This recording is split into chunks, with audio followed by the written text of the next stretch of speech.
You're Locked On Sharks, your daily podcast on the San Jose Sharks. Part of the Locked On Podcast Network, your team every day.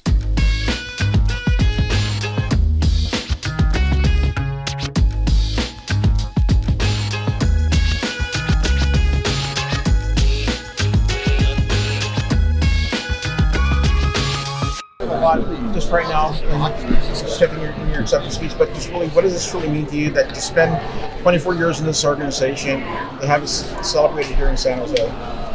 It's pretty cool, growing up right down the road and driving by this place. All those years, my grandparents lived in Ben Lomond and going through San Jose, and actually when I used to drive through here was all cherry blossoms and orchards, and now look at the place. So it's grown a lot. Hockey's grown a lot. Special time in my life right now. What does Texas mean to you?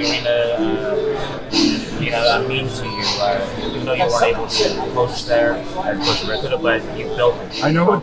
Well, you know what? I know it was something that they always had in the plans, and it took a while to get it going, but because it was kind of tough actually to play an American hockey team at the other building just with no people in there, and kind of a smaller venue, American size venue. I think it's a great asset to the organization, and the players are right here. They have a great facility, and what more can you say? They did a great job with it. What can you say about John McCarthy? Obviously, he's a player, assistant, he's running the Barracuda. For so long. Well, I'll tell you about John McCarthy.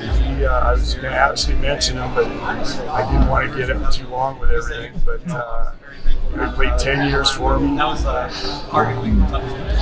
talk about routines, he was a guy that came in, did his thing. You could use him.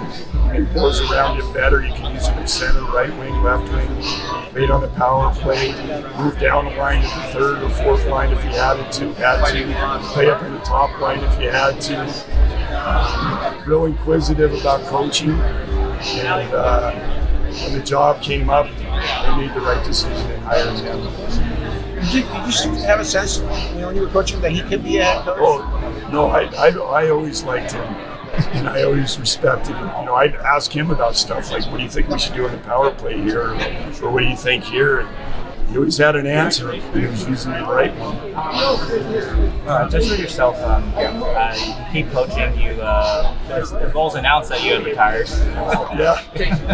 And so anyway, just what keeps you coaching? What keeps you hungry? And what did Melissa see that, hey, go there, that's kind of where you belong maybe? Well, I went up to see my son. It's been like 7 months, and they had Alberta had their showcase for junior kids, and so I went up there, and I went up with Marley, and I ran into Doug Wilson Jr., and he goes, Wenatchee might be looking for a coach because Kevin Constantine got some trouble there, and sure enough, the job came up, and I ended up going out there for an interview just to kind of check it out. The rest is kind of history. So I told him I'd come and help for a year. Yeah. Well, I know last season didn't go as everybody wanted in San Diego, but what did it mean to you to have that one last season in the American Hockey League? I'm grateful for Pat for giving me the opportunity. You know what? It was a hard year last year. Like, we didn't do well, and it weighs on you. You want to win, and just never really got it going. And kind of when the end of the year was done, I said, and that's probably it for me. I just wasn't having fun, and kind of took some time off, and then this thing came up, and so I kind of went up there and kind of rejuvenated things a little bit. But I had a good time. They have really good fans in San Diego. Really appreciate all the support I got there, and for the organization giving me another chance to coach in the American League. does it mean for you, obviously born and raised in Oakland, just to have this honor done in San Jose, somewhere where you spend a lot of your hockey career, and also just where you grew up? It's great. Like, I had some friends here, like, actually some guys I played minor hockey with when I was like a squirt and Pee were here today. And I wish I would have given a shout out to them more, but there was so many names. I miss people, and I'm sorry I did that. But no, I think it's pretty cool. You know, went to Skyline High School, but I just went there for a year, and then I left to go play juniors up in Edmonton.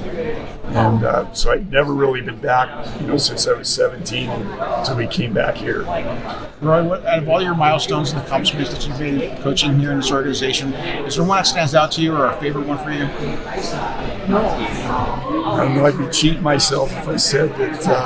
I think the biggest thing is, you have the Dan Boyles and the Chichus and the Desjardins and, the guys that weren't maybe first round draft picks that ended up having pretty damn good careers, being late picks or free agents, and that you had a part of them making their living in the National Hockey League. I think that's what resonates with me the most. What's been rejuvenating about Wenatchee? I just think, it's kids. They're super hungry to get to the next level. I mean, they would be dying to get in these guys' place. These all-star guys, and they're just kind of fun to be around. They do some dumb stuff. Like every day, sometimes I come in and I just shake my head at what they're doing. But they're kids and they're sponges and they want to get better. And I think I have helped some of them along the way, which is kind of cool. No chance that you'll stay longer? I don't know. So I gotta look at that. Tom Brady it a little bit. Yeah, I mean, I guess never say never. You look at the way hockey has changed on the ice. Just you've seen all of it. What's been the biggest change for you? Just continuing to develop your hockey mind. Obviously, the game's changed. A lot of speed and skill. Well, the boundaries aren't around as much anymore, which is unfortunate because people like that stuff. Brought people into the buildings, and it's more skill now. And these guys, the players now kind of like instant gratification. They want to see things done right now. The next day, they want to see their shifts. It wasn't really like that when it first started. Hate to say it, but like some players now are more entitled than they were back then, and they think that you take them off a power play now and they melt, whereas before they would just take it and get better and try to get back on it. But they ask a lot of questions now, I can tell you that. I think that's where the game has gone. Has that changed how you've kind of approached coaching? Obviously, you've coached a lot of guys who were already drafted into the NHL.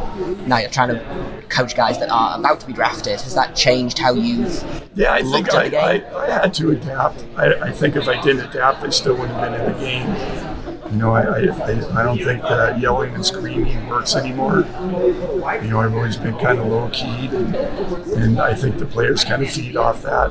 I think, some coaches still get away with it, but I think today's players, perfect example, look at the Edmonton Oilers. They got a guy back behind the bench who's pretty composed, and you look what he does back there, and I think they're playing pretty good right now. That was a big change. Roy, going back to the end of your time in San Jose, just the path that led you to San Diego and even out to Wenatchee, can you just sort of talk about that? Well, it was kind of a change coming in San Jose, and they thought they needed a change, which hey, what am I going to say? You're with the same organization 24 years, and what are you going to say? Like, you're letting me go? But my contract was up, and there was some movement going on, and they just thought that that would be better for the organization to get a new guy and move on, which is good. You need new blood in there, and the thing came up. I still had some coaching left with me. I thought I was gonna go down to San Diego and hopefully win a cup down there, to be honest with you, because that's one thing I haven't done in the American Hockey League, and I thought that was going to be my year. It didn't happen. that's sports. But and then the Wenatchee thing, I just kind of told you how that came out. It just kind of came out of the blue, and I took the job, and kind of go from there. What's this bolo tie mean to you in particular? Like I said, it's, I don't know, 160 years old, and it's got a lot of my blood in it, and it's seen a lot of hockey games, and that's kind of the big part of it. I think it was, that's why I kind of work today. It's, like I said, hockey's it's kind of a traditional game. People like shirts and ties and probably not hats and polos, but it's kind of the belt buckle. I gotta ask, specially made or was that a gift? That was a gift. That was, I think, 700 wins. It's very nice. It matches the bolo ties. Yeah. Yes. It's everything I have is because of hockey. So you're looking at a product of it. So.